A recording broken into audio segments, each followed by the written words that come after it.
Assalamualaikum warahmatullahi wabarakatuh. Salam sejahtera buat yang beragama lain. Dalam kesempatan ini, kami mengucapkan terima kasih dan mohon izin untuk menyampaikan presentasi kelompok 2 tentang prinsip-prinsip perbankan syariah, di mana anggota kelompoknya Ahmad Rokib atau Awaludin, Alvin Aldianto, Edi Joko Prayitno, M. Rifki Marus. Fakultas Bisnis dan Ilmu Sosial, Program Studi Manajemen, mata kuliah perbankan syariah, dosen pengampu Dr. Hegar Harini SE MPD. Dalam kesempatan ini kelompok 2 yang beranggotakan seperti tersebut di atas, mohon izin untuk mempresentasikan pertama atau Awaludin, pendahuluan dan pengertian daripada perbankan syariah. Alvin Aldianto, sumber pendapatan bank syariah, perbedaan bank syariah dan bank konvensional, serta dasar hukum bank syariah. Edi Joko Prayitno, prinsip bank syariah, karakteristik bank syariah, perbedaan bunga dan bagi hasil. M. Rifki Marus, konsep dasar transaksi syariah, transaksi yang dipraktekkan bank syariah, kelebihan dan kelemahan bank syariah. Ahmad Rokib, prinsip penyaluran dana syariah. Pendahuluan bank syariah yang akan dipresentasikan oleh saya sendiri atau Awaludin. Bank syariah yaitu bank yang beroperasi sesuai dengan prinsip-prinsip syariah Islam yang mengacu kepada ketentuan-ketentuan yang ada dalam Al-Quran dan hadis. Adapun pengertian dari prinsip syariah sebagaimana disebut dalam pasal 1 angka 13 Undang-Undang Nomor 10 Tahun 1998 tentang perubahan atas Undang-Undang Nomor 7 Tahun 1992 tentang perbankan menyebut sebagai berikut. Prinsip syariah adalah aturan hukum Islam antara bank dengan pihak lain untuk penyimpanan dana dan atau kegiatan usaha atau kegiatan lainnya. Pengertian perbankan syariah. Bank syariah adalah suatu bank yang dalam aktivitasnya, baik dalam penghimpunan dana maupun dalam rangka penyaluran dananya, memberikan dan mengenakan imbalan atas dasar prinsip syariah. Pada dasarnya, ketiga fungsi utama perbankan menerima titipan dana, meminjamkan uang, dan jasa pengiriman uang adalah boleh dilakukan kecuali bila dalam melaksanakan fungsi perbankan melakukan hal-hal yang dilarang syariah. Dalam praktik perbankan konvensional yang dikenal saat ini, fungsi tersebut dilakukan berdasarkan prinsip bunga. Bank konvensional memang tidak serta-merta identik dengan riba. Namun kebanyakan praktik bank konvensional dapat digolongkan sebagai transaksi ribawi. Untuk selanjutnya akan dibawakan oleh rekan kita Alvin Aldianto. Silakan Pak Alvin. Ya, terima kasih kepada rekan saya Pak atau Awaludin. Kali ini saya akan mempresentasikan untuk materi sumber pendapatan bank syariah, perbedaan bank syariah dan konvensional, dasar hukum bank syariah. Sumber-sumber pendapatan bank syariah itu ada 4. Yang pertama, bagi hasil atas kontrak mudarabah dan kontrak musyarakah. Yang kedua, keuntungan atas kontrak jual beli atau al-bai. Yang ketiga ada hasil sewa atas kontrak ijarah dan ijarah wa iktina. Dan yang terakhir fee dan biaya administrasi atau jasa-jasa lainnya. Di sini kita akan menjelaskan perbedaan bank syariah dan bank konvensional. Wikipedia. Bank syariah melakukan hanya investasi yang halal menurut hukum Islam. Kedua, memakai prinsip bagi hasil, jual beli dan sewa. Ketiga, berorientasi keuntungan dan falah atau kebahagiaan dunia dan akhirat sesuai ajaran Islam. Yang keempat, hubungan dengan nasabah dalam bentuk kemitraan, penghimpunan dan penyaluran dana sesuai fatwa Dewan Pengawas Syariah. Bank konvensional ada 5 bagian. Melakukan investasi baik yang halal atau haram menurut hukum Islam. Kedua, memakai perangkat suku bunga. Ketiga, berorientasi keuntungan. Keempat, hubungan dengan nasabah dalam bentuk kreditur-debitur. Kelima, penghimpunan dan penyaluran dana tidak teratur oleh dewan sejenis. Dasar hukum bank syariah. Perbankan syariah menurut Undang-Undang Nomor 21 Tahun 2008 tentang perbankan syariah adalah segala sesuatu yang menyangkut tentang bank syariah dan unit usaha syariah, mencakup kelembagaan, kegiatan usaha, serta cara dan proses dalam melaksanakan kegiatan usahanya. Bank yang menjalankan kegiatan usahanya berdasarkan prinsip syariah dan menurut jenisnya terdiri atas bank umum syariah dan pembiayaan rakyat syariah. Untuk materi selanjutnya akan disampaikan oleh rekan saya, Pak Edi Joko Prayitno. Dipersilakan, Pak. Terima kasih waktunya. Kali ini kesempatan yang hari ini akan saya sampaikan tentang prinsip bank syariah, karakteristik bank syariah, dan juga perbedaan bunga dan bagi hasil. Prinsip bank syariah. Ada beberapa prinsip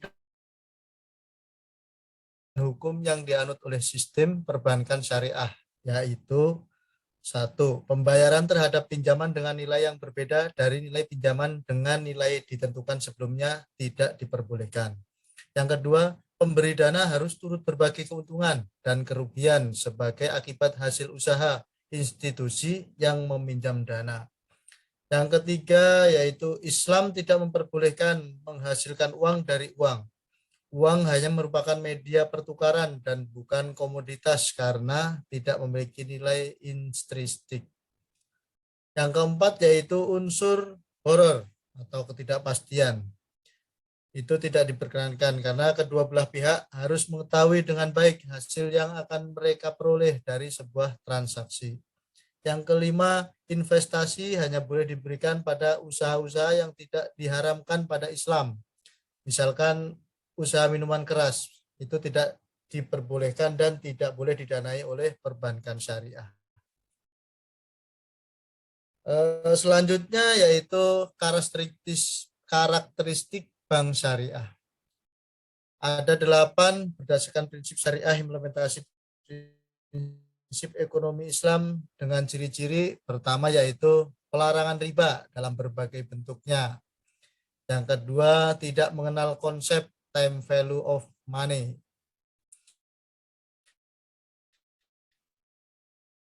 Yang ketiga yaitu uang sebagai atas dasar bagi hasil.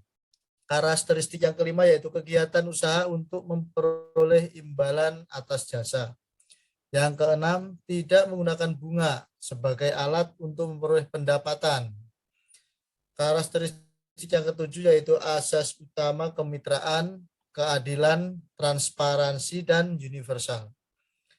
Karakteristik yang ke-8 yaitu tidak membedakan secara tegas sektor moneter dan sektor real atau dapat melakukan transaksi dua sektor real. Selanjutnya perbedaan bunga dan bagi hasil. Bunga menentukan bunga dibuat pada waktu akad tanpa berpedoman pada untung ataupun rugi yang ada. Sedangkan bagi hasil menentukan besarnya rasio bagi hasil dibuat pada waktu akad dengan berpedoman pada kemungkinan untung dan rugi. Untuk bunga besarannya presentasi berdasarkan pada jumlah uang yang dipinjamkan. Sedangkan bagi hasil besarnya rasio bagi hasil berdasarkan pada jumlah keuntungan yang diperoleh. Pembayaran bunga tetap seperti dijanjikan tanpa mempertimbangkan apakah proyek yang dijalankan oleh pihak nasabah untung ataupun rugi. Sedangkan bagi hasil tergantung pada keuntungan proyek yang dijalankan. Sekiranya itu terjadi kerugian, maka akan ditanggung bersama belah pihak. Selanjutnya bunga. berlipat. Sedangkan untuk bagi hasil jumlah pembagian untuk bunga eksistensi bunga diragukan.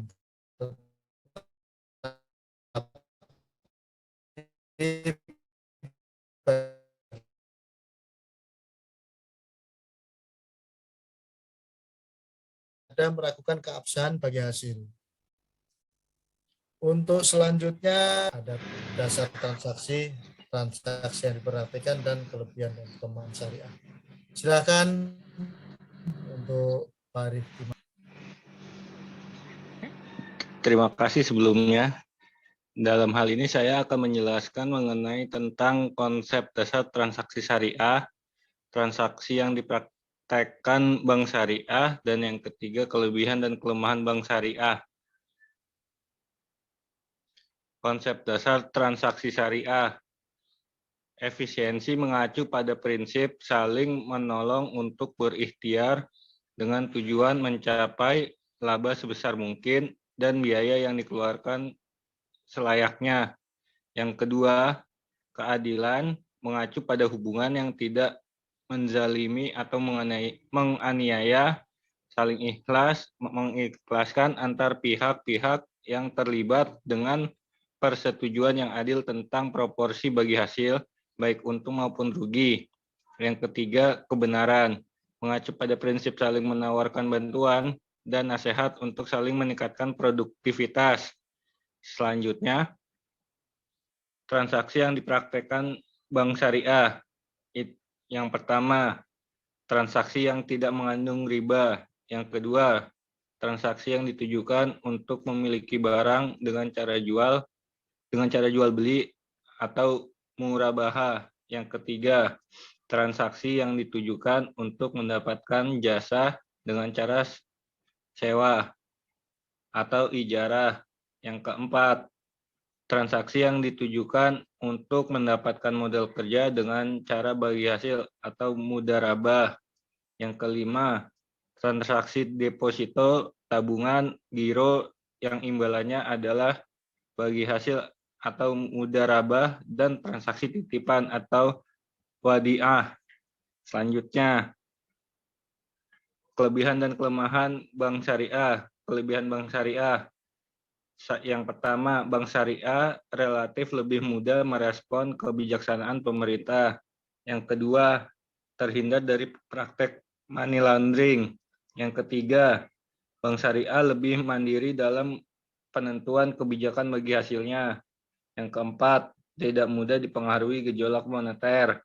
Yang kelima, mekanisme bank syariah didasarkan pada prinsip efisiensi, keadilan, dan kebersamaan. Kalau kelemahan bank syariah, yang pertama, jaringan kantor bank syariah belum luas. Yang kedua, sumber daya manusia bank syariah masih sedikit. Yang ketiga, pemahaman masyarakat tentang bank syariah masih kurang. Yang keempat, kekeliruan penilaian proyek berakibat lebih besar daripada bank konvensional. Selanjutnya, materi akan disampaikan oleh rekan saya, Ahmad Rokib. Baik, terima kasih Pak Rifki Mahrus. Saya akan menjelaskan mengenai prinsip penyaluran dana syariah. Yang pertama ialah prinsip jual beli atau buy. Prinsip jual beli dalam ekonomi syariah masuk dalam kategori uqud al-muawadat atau akad pertukaran barang hak milik antara kedua belah pihak. Yang kedua ialah prinsip sewa atau ijarah. Prinsip jual beli, namun perbedaannya terletak pada objek transaksinya. Bila pada jual beli transaksi ijarah dilandasi adanya perpindahan manfaat, jadi pada dasarnya prinsip ijarah sama saja dengan objek transaksinya adalah sama. Yang ketiga adalah prinsip bagi hasil, syirka, transaksi yang penanaman dana dari pemilik modal dengan pengelola untuk melakukan usaha tertentu yang sesuai syariah, dengan pembagian hasil antara kedua belah pihak berdasarkan syariah yang telah disepakati. Yang keempat ialah prinsip wadiyah atau simpanan. Al-wadiyah atau dikenal dengan nama titipan atau simpanan merupakan titipan murni dari satu pihak ke pihak lain, baik perorangan maupun badan hukum yang harus dijaga dan dikembalikan kapan saja bila si penitip menghendaki. Yang kelima atau terakhir ialah prinsip mudharabah. Mudharabah adalah akad kerjasama antara kedua belah pihak, di mana pihak pertama menyediakan seluruh modal dan pihak lain menjadi pengelola. Keuntungan dibagi menurut kesepakatan yang dituangkan dalam kontrak. Apabila rugi, maka akan ditanggung pemilik modal selama kerugian itu bukan akibat dari kelalaian si pengelola. Selanjutnya, mengenai apabila kerugian diakibatkan kelalaian pengelola, maka si pengelola lah yang bertanggung jawab. Demikian saya kembalikan ke Pak Ato. Demikianlah presentasi dari kelompok 2. Kami ucapkan banyak terima kasih. Semoga presentasi ini bermanfaat bagi kami, khususnya di anggota kelompok 2, dan bagi semuanya. Kami akhiri. Wassalamualaikum warahmatullahi wabarakatuh.